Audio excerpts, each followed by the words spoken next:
Hello everyone, this is the part 6 of the class 10 geography chapter number 4 that is climate of India.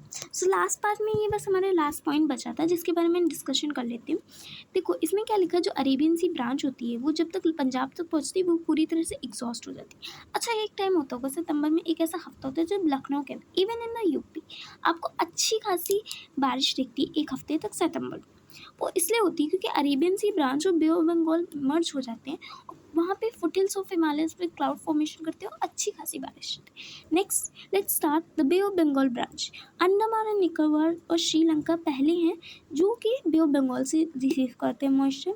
Bay of Bengal जो होती है वो advances करती है from the north eastward.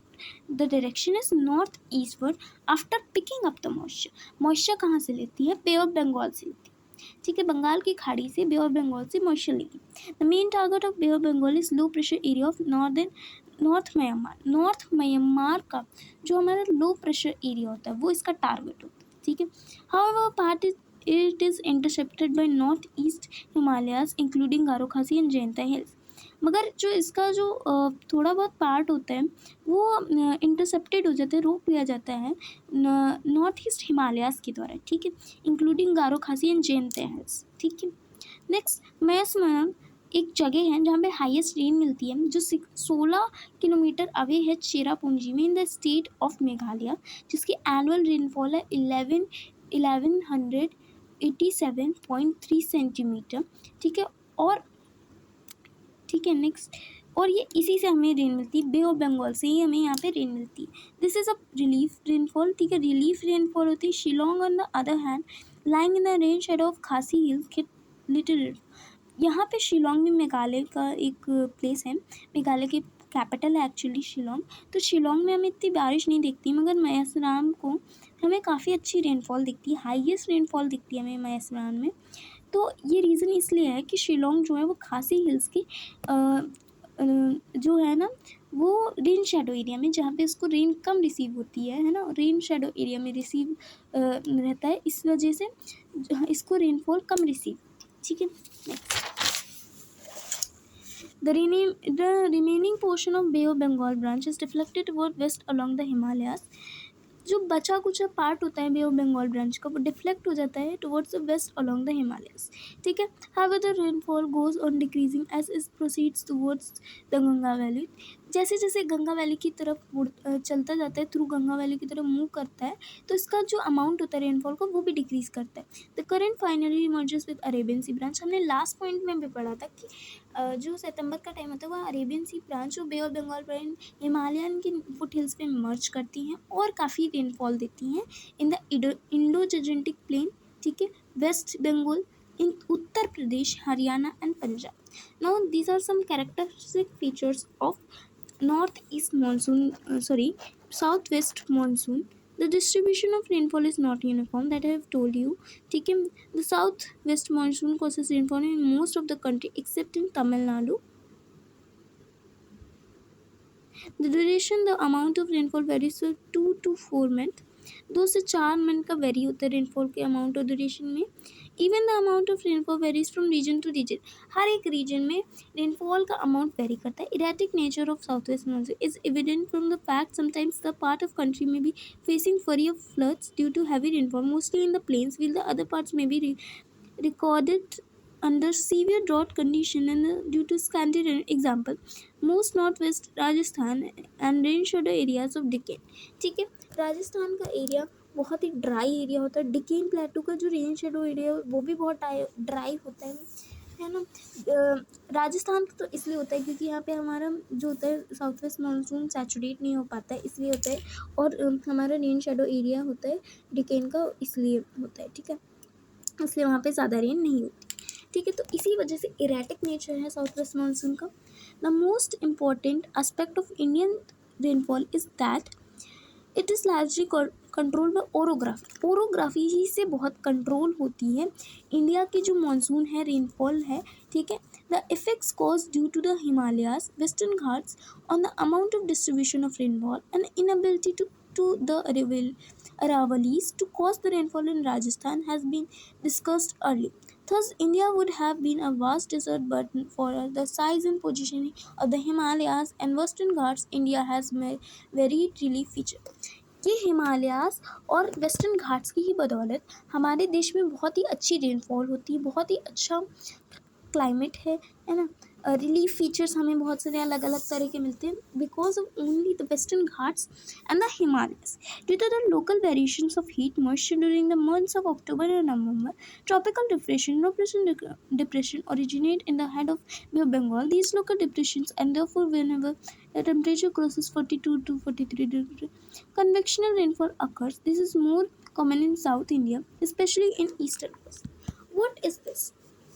एक हो जब लो प्रेशर अक्टूबर के टाइम पे या नवंबर के टाइम में जनरेट होता है, जब टेम्परेचर 42 to 43 होता है in the Bay of Bengal, तो वहाँ कन्वेक्शनल रेनफॉल कैसी रेनफॉल होती है कि जो कि हमें ना साउथ वेस्ट इंडिया में विंटर टाइम में दिखती है, ठीक है, कन्वेक्शनल रेनफॉल। ठीक है, हमने 9th में कन्वेक्शनल रेनफॉल के बारे में पढ़ा है, तो I hope you have know the meaning. If not, then comment me. I will explain in one shot. This is more common in South India, especially in Eastern Coast. Eastern Coast पे अगर देखोगे तो बहुत common है, ठीक है. In spite of all-round development, India still remains an agricultural country, and a major part of its economy depends on intensity of monsoon. भाई India ना एक एग्रीकल्चरल काम, और इसकी जो मतलब हमें वाटर मिलता है, जो हमारे वाटर रिसोर्सेज वो मेनली थ्रू मानसून है. सो इसीलिए ना मानसून हमारी इकोनॉमी के लिए बहुत इम्पोर्टेंट है. Hydro electric projects, perennial and non perennial limits of north and south canals, village lakes and irrigation projects all over India are affected in the case of failure of monsoon. The variability of rainfall in a time and space plays havoc with the agricultural production of country. Therefore, the life of Indian farmer revolves around the monsoon region. Monsoon ही पे depend करता है कि हमारा agriculture कैसा होगा, है ना. सो दैट्स वाई ये बहुत ही इम्पोर्टेंट है हमारी कंट्री के लिए, for the countries economy. Now next topic is retreating monsoon. Retreating मतलब लौटता हुआ मानसून. जो लौटता हुआ साउथ वेस्ट मानसून होता है उसे हम रिट्रीटिंग मानसून कहते हैं. रिट्रीटिंग साउथ वेस्ट मानसून जो कि अक्टूबर से नवंबर होता है. By 1 September with the apparent movement of sun towards the south, the low pressure in the central India starts weakening and is no longer able to attract monsoon winds towards the land. During autumn equinox, the sun shines over the equator. The high pressure begins to build over mainland and subsequently with the low pressure over the sea. The southwest monsoon begins to withdraw from the mainland of India. The withdrawal of the southwest monsoon in much slower process than onset. It is a reversal of process as the southwest monsoon had travelled towards the north. Now it retreats towards the south. So in lines में एक simple सी बात बोली है कि जैसे 1 सितंबर लगता है तो हमारा जो सन होता है वो साउथ की तरफ मूव करने लगता है. अब जब सन इक्वेटर की तरफ आ जाएगा from the Tropic of Cancer, है ना, तो ये क्या होता है, ऑटम इक्विनॉक्स. अब जब ऑटम इक्विनॉक्स होता है तो सन इक्वेटर के ऊपर होता है, तो जो हमारा जो होता है विंटर्स की स्टार्टिंग होने लगती है. विंटर स्टार्ट होने लगते हैं.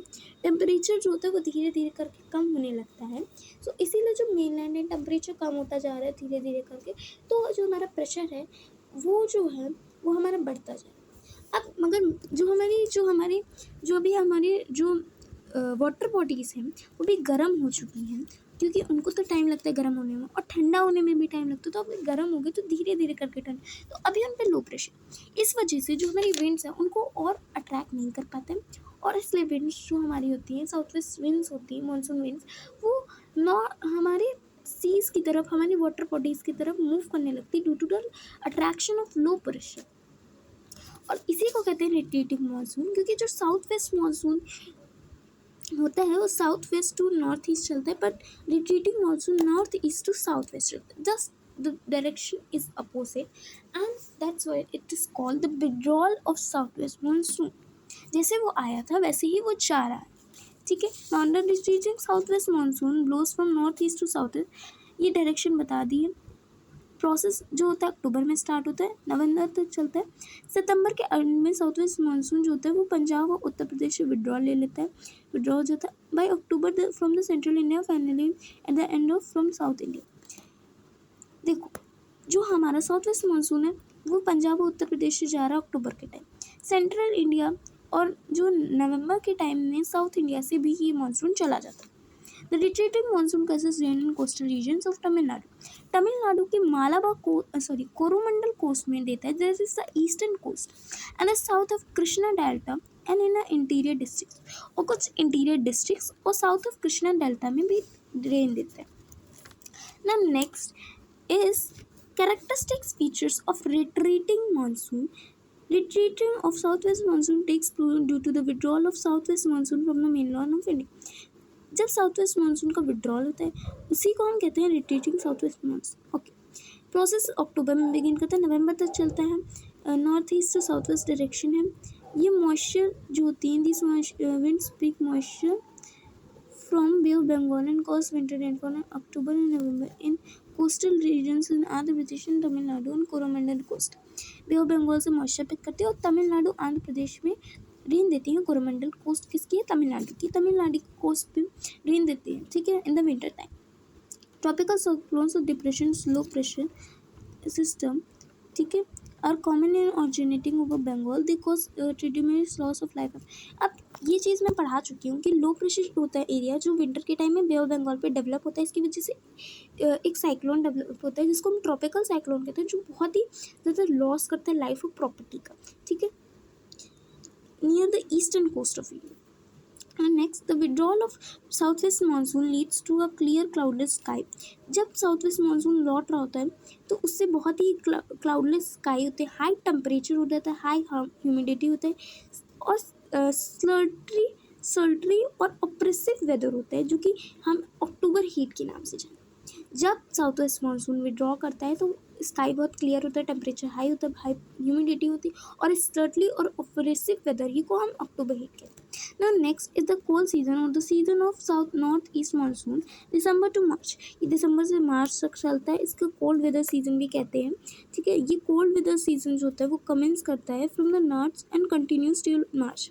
Clear sky, pleasant weather, low temperature, humidity, high range of temperature and slow northern winds are chief characteristic of this season. तो इस टाइम पे बादल बहुत सारे, मतलब आसमान बहुत साफ़ होता है, एकदम बढ़िया सा प्लीजेंट सा वेदर होता है, लो टेम्परेचर होता है, ह्यूमिडिटी भी कम होती है, हाई रेंज ऑफ टेम्परेचर होता है क्योंकि दिन के टाइम हाई होता है, रात के टाइम एकदम ही ठंडा टाइप का हो जाता है, ठीक है। तो हाई रेंज ऑफ टेम्परेचर होती है ना। Temperature condition in the north. अब देखो एक चीज़ बता देती हूँ, ठीक है। इस टाइम पे विंटर के टाइम में ना सन है ट्रॉपिक ऑफ कैप्रिकॉर्न के ऊपर, ठीक है। The northern part of India country may have mean temperature below 21 degree, much lower than Himachali Pradesh, Jammu Kashmir, Punjab and Haryana. जो नॉर्दर्न पार्ट होता है उनके पास 21 डिग्री सेल्सियस का टेम्परेचर रहता है, बट जो हमारे हिमालयन रीजन्स होते हैं या फिर जो माउंटेनियस रीजन्स होते हैं वहाँ टेम्परेचर बहुत ही लोअर चला जाता है, इससे भी नीचे। हिमाचल प्रदेश, जम्मू कश्मीर एंड पंजाब एंड हरियाणा में काफ़ी लोअर टेम्परेचर जाता है। जब जनवरी इज़ द कोल्डेस्ट मंथ, ठीक है। हमारा जो टेम्परेचर होता है वो वेरी करता है 2.5 degree to 17.5 degree in Gangetic plain, ठीक है। नाइट का टेम्परेचर फ्रीजिंग पॉइंट के अराउंड हिली रीजन्स में फॉल करता है। अब एक एग्जांपल ले लेते हैं, जो द्रास है, द्रास वैली है कश्मीर में जो कि नियर कारगिल है, वो कोल्डेस्ट प्लेस है इंडिया में क्योंकि इसका टेम्परेचर -40 डिग्री सेल्सियस तो -45 डिग्री सेल्सियस तक चला जाता है, ठीक है। अगर यहाँ पे हिमालय न होता तो ये और भी ठंडा हो जाता due to the cold Siberian winds जो कि हमारे सेंट्रल एशिया की तरफ से आती है, बट हिमालय की तरफ से ये ऑब्स्ट्रक्ट हो जाती है, ब्लॉक हो जाती है। However, many places in the northernmost parts, Himalayas experience heavy rainfall. जो northmost parts होते हैं हिमालयाज़ के वो हैवी, और ना नॉर्दर्न मोस्ट जो हिमालयाज़ के पार्ट होते हैं वहाँ पे स्नोफॉल भी हमें देखने को मिलती है, जिसकी वजह से कोल्ड वेव इन्वेलपिंग, जो कोल्ड वेव की डेवलपमेंट होती है around the Punjab, Haryana and northern place. So I hope this much is clear. Rest of the part we will discuss in the further parts. So thank you for watching. Do like my channel, do like this video and subscribe my channel.